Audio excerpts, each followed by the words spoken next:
ہم سب اس فہرست کے اندر جو 12واں نقطہ پیش کیا جاتا ہے، 12واں عقیدہ، وہ یہ ہے کہ نبی صلی اللہ علیہ وسلم کا حوض کوثر پر اہل ایمان کو پانی پلانا بھی حق ہے۔ یہ حوض کوثر کیا چیز ہے؟ کیا اس بات کو ماننا میرے عقائد میں شامل ہے؟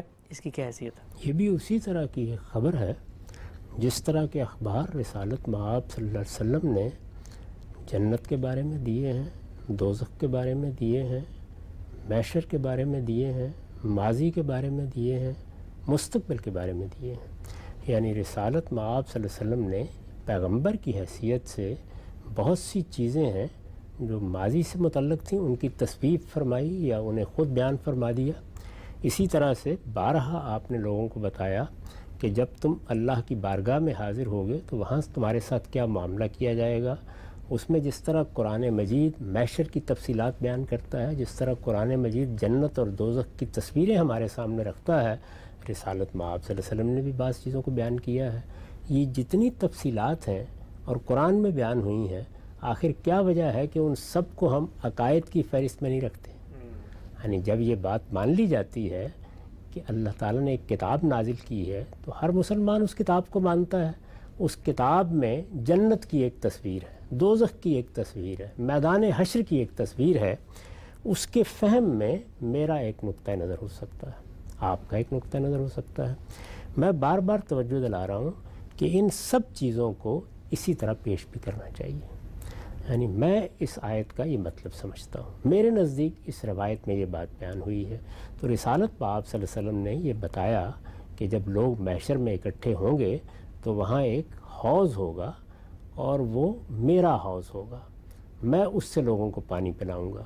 اگر اللہ کے آخری پیغمبر کو عزت وہاں دی جائے گی تو اس میں کوئی معنی نہیں ہے۔ یہ بات اگر صحیح روایتوں میں بیان ہوئی ہے تو اس کو قبول کرنے میں کوئی حرج نہیں ہے۔ یعنی اس طرح کی جتنی اطلاعات ہیں وہ سب اگر قرآن میں ہیں تو قرآن کی بنیاد پر مانی جاتی ہیں، اگر کسی صحیح حدیث میں بیان ہوئی ہیں تو ان کی بنیاد پر بھی مانی جا سکتی ہیں۔ دونوں میں فرق کیا ہوگا؟ فرق یہ ہوگا کہ قرآن مجید میں اس بات کا ثبوت قطعی ہے، روایت میں اگر وہ چیز آئی ہے تو روایت خود اس کی محتاج ہوتی ہے کہ اس کی تحقیق کی جائے، اور اس تحقیق میں یہ آپ جانتے ہیں کہ اہل علم کے مابین اختلاف بھی ہو جاتا ہے۔ میری ذاتی رائے آپ پوچھیں تو میرے نزدیک یہ بات بالکل صحیح ہے، رسالت مآب صلی اللہ علیہ وسلم نے اس کو بیان فرمایا ہے، اور حدیث کو قبول کرنے کے جتنے قاعدے اور اصول ہیں ان کی روشنی میں اس کو قبول ہونا چاہیے۔ اس میں کوئی معنی نہیں ہے۔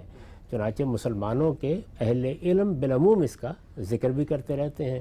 یہ آپ کے علم میں ہے کہ ہمارے ہاں یعنی مدرسہ فراہی میں انا اعطینا کل کوثر کی تفسیر میں یہ چیز زیر بحث آتی ہے۔ چنانچہ امام فراہی نے یہ بتایا ہے کہ بیت اللہ ہی کی تمثیل ہے جو ہمارے سامنے قیامت میں حوض کوثر کی صورت میں آ جائے گی۔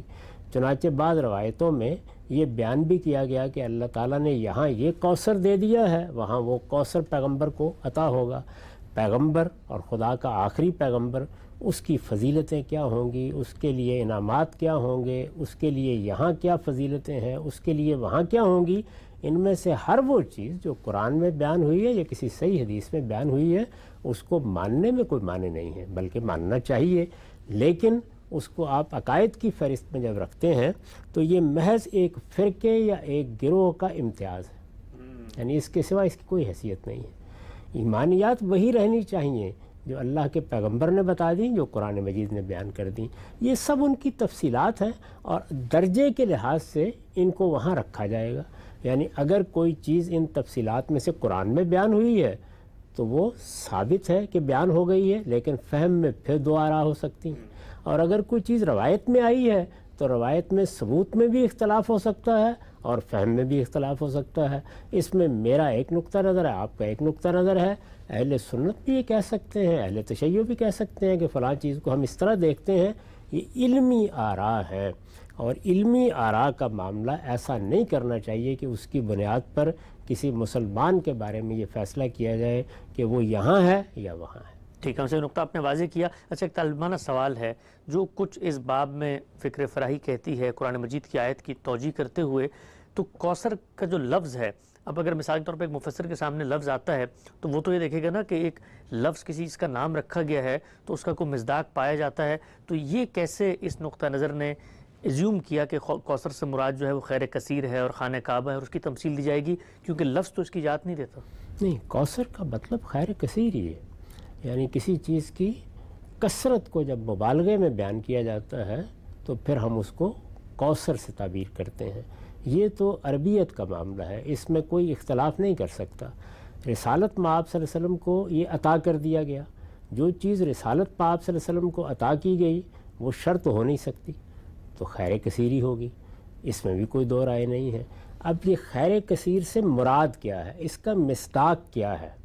تو بعض روایتوں کی روح سے جب یہ بیان ہو گیا کہ کوثر رسالت مآب صلی اللہ علیہ وسلم کو دیا جائے گا تو لوگوں نے یہ خیال کیا کہ انا اعطیناک کل کوثر میں اسی حوض کوثر کا ذکر ہے۔ امام فراہی یہ کہتے ہیں کہ نہیں، آیات کا سیاق یہ بتا رہا ہے کہ یہاں اس کا مصداق بیت اللہ ہے۔ البتہ یہ بالکل صحیح ہے کہ قیامت میں یہی بیت اللہ حوض کوثر کی صورت اختیار کر لے گا۔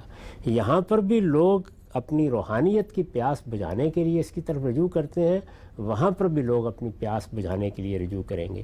یہاں بھی اس کوثر کے کنارے پر اللہ کا آخری پیغمبر ہی کھڑا ہے، قیامت میں وہی کھڑا ہوگا۔ تو یہ تو تفسیر کا مسئلہ ہے، اس میں دو آراء ہو سکتی ہیں، تین ہو سکتی ہیں۔ بہت سے لوگ ہیں کہ جنہوں نے حوض کوثر کی بجائے اس کو عام رکھا ہے اور یہ کہا ہے کہ ہر بھلائی جو حضور کو ملی وہ اس سے مراد ہے۔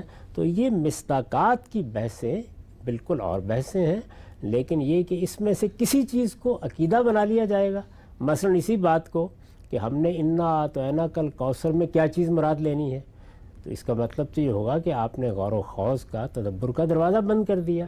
یہ اسی طرح رہے گا، اس میں اہل علم اپنی آراء پیش کریں گے۔ آپ کو حق حاصل ہے کہ آپ میری رائے پہ تنقید کریں، مجھے حق حاصل ہے کہ میں آپ کی رائے پہ تنقید کروں۔ اور یہ بھی بالکل درست ہے کہ بعض اوقات ایک پوری جماعت کسی نقطہ نظر کو اختیار کر لیتی ہے اور وہ اس جماعت کا امتیاز بن جاتا ہے، لیکن بس وہ نقطہ نظری کے دائرے میں رہنا چاہیے، عقائد کی تعبیر اس کے لیے ٹھیک نہیں۔ اچھا، نقطہ واضح ہوا کہ